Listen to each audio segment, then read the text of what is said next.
Hello everyone, good morning, welcome back to my channel.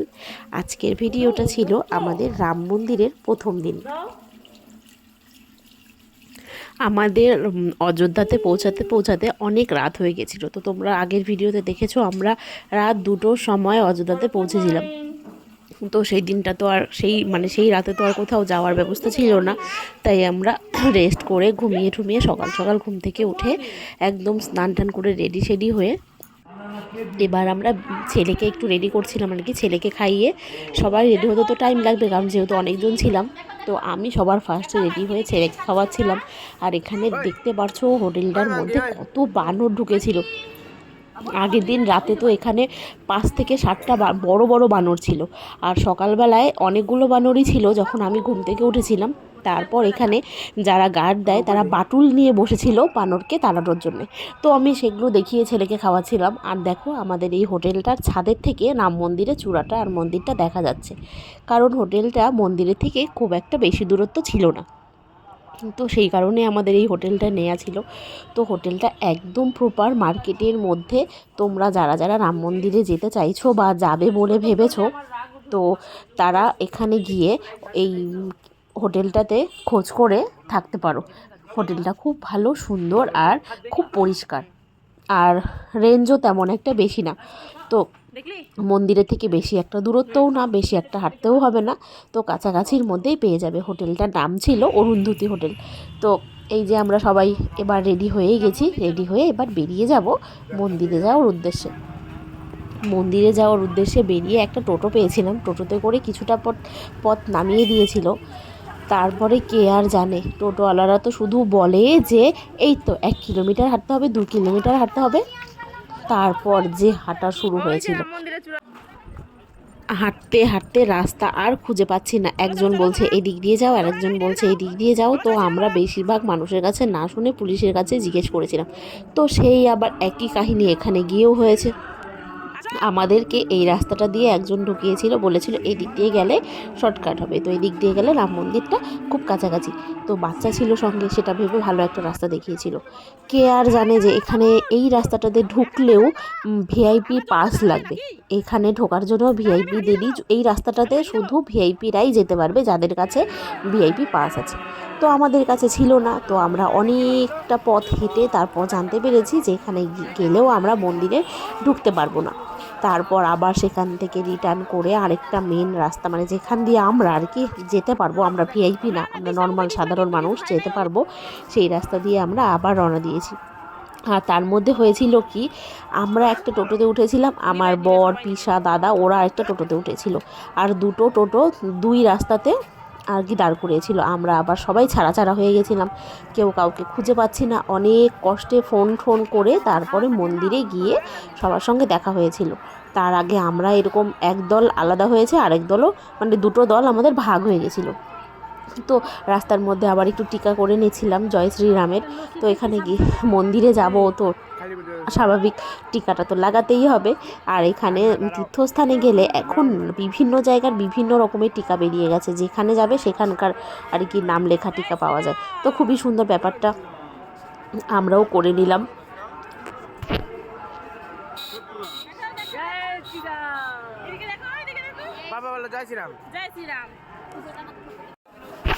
আর আমরা যেই দিক দিয়েই হাঁটছি সেই দিক দিয়ে রাম মন্দিরের চূড়া দেখতে পাচ্ছিলাম।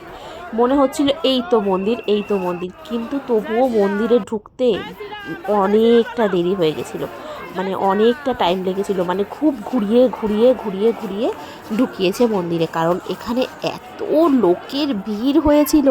তো কি করবে, একটা রাস্তা দিয়ে ঢোকালে হয়তো সব মানুষ মন্দিরে জায়গাই পেত না, একসঙ্গে ঢুকতেই পেত না। সবাই চলন্ত অবস্থায়, মানে একটা সেকেন্ডের জন্যে দাঁড়ানোর কোনো উপায় নেই আর কি, চলতে থাকো। তো যাই হোক, আমরা অনেক কষ্টে ভগবানের দর্শন করেছিলাম। তারপর করে এখানে মানে যখন আমরা ঠাকুর দেখতে ভেতরে ঢুকেছিলাম, রামলালার যে মূর্তিটা আমরা যেটা দেখেছি মোবাইলে, ফটোতে, ভিডিওতে, যেটা প্রধানমন্ত্রী পুজো করেছিল আমাদের রামলালার যে মূর্তিটা, সেটা আমরা সামনাসামনি দেখেছি, কিন্তু ভিডিও করতে পারিনি, মোবাইল অ্যালাউ ছিল না। মনটা একদম মানে কি বলবো, শান্ত হয়ে গেছিলো ওখানে গিয়ে, মন্দিরে ঢুকে মনের যে কি অবস্থা হয়েছিল সেটা বলে বোঝানো যাবে না। সত্যি মনে হচ্ছিল যে আসতে পেরেছি রাম মন্দিরে আসবো। এর আগেও প্ল্যান করেছিলাম, আসা হয়নি। এবার যে সত্যি মন্দিরে এসে গেছি, দর্শন করেছি, সত্যি খুব শান্তি লেগেছে। তারপর ওখান থেকে বেরিয়ে অনেকটা পথ হেঁটে তারপর একটা রিক্সা করে আমি, আমার মা আর ছেলে উঠে চলে এসেছিলাম হোটেলে।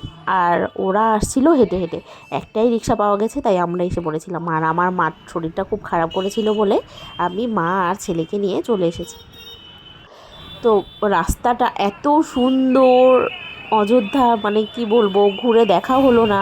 এতটা ভিড় পরিবেশের মধ্যে গেছি, মানে এত একটা লোকজন, তখন ভিড়, তো সেভাবে ঘুরে দেখা হয়নি।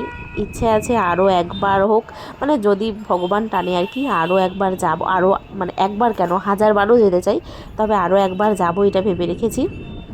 সত্যি অযোধ্যা মানে পা দিলেই মনে হয় সত্যি রামের জন্মভূমি, বোঝাই যায়। একটা মন মানে শরীরটাও যেন একটা কেমন হয়ে যায়। খুব ভালো লেগেছে। আর যারা যারা যেতে চাইছো অবশ্যই যাও, খুব ভালো লাগবে। আমরা এই যে হোটেলে ঢুকে এনার্জি লস হলে তো চলবে না, ছেলের সঙ্গে একটু এনার্জি দেখাতেই হবে। তারপর হোটেল থেকে লাগেজ ফাগেজ নিয়ে বেরিয়ে গেছি বাড়ির উদ্দেশ্যে বলছি কেন, এবার আমরা যাব বেনারসের উদ্দেশ্যে। রাস্তায় বেরিয়ে ওমা দেখি কি রাস্তার মধ্যে একটা ফরেস্টের মতন হরিণ ঘোরাঘুরি করছে, তো সেটাও ভিডিও করে নিলাম, দেখালাম তোমাদেরকে। এবার আমরা চলছি আমাদের লাস্ট যেখানে যাওয়ার ছিল, সেটা হচ্ছে বেনারস। তো বেনারসে যাওয়ার জন্য আমাদের বাড়ির দিকেই আসতে হতো, আর উল্টো যেতে হয়নি, তাই আমরা একবারে প্রয়াগরাজ থেকে রাম মন্দির ঘুরে তারপর বেনারসের উদ্দেশ্যে আবার এই দিকে রিটার্ন চলে এসেছি। তো বেনারসে আমরা ঢুকেও গেছি। বেনারসটাও এত সুন্দর জায়গা, কি বলবো।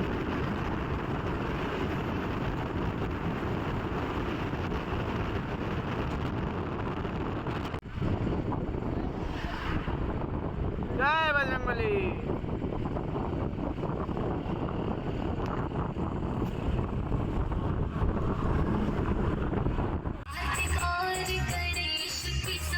এই বাজনা লাইটিং এসব দেখে তো বুঝতেই পারিনি যে এটা কী হচ্ছে। তারপর যখন মায়ের মূর্তি দেখেছি তারপর বুঝতে পারলাম যে সরস্বতী ঠাকুরের বিসর্জন। আমরা বেনারসে ঢুকতে ঢুকতে দেখি বেনারসে একের পর এক ওই সরস্বতী ঠাকুরের বিসর্জন নিয়ে বিভৎস রকমের নাচানাচি সেলিব্রেশন করছে। বাপরে বাপ, কী বলবো, আমাদের এখানে হয়তো দশমীতেও আমরা এতটা মজা মানে এতটা অ্যারেঞ্জ করে যাই না, মানে এত কিছু করি না যেটা ওখানে বেনারসে হচ্ছিল।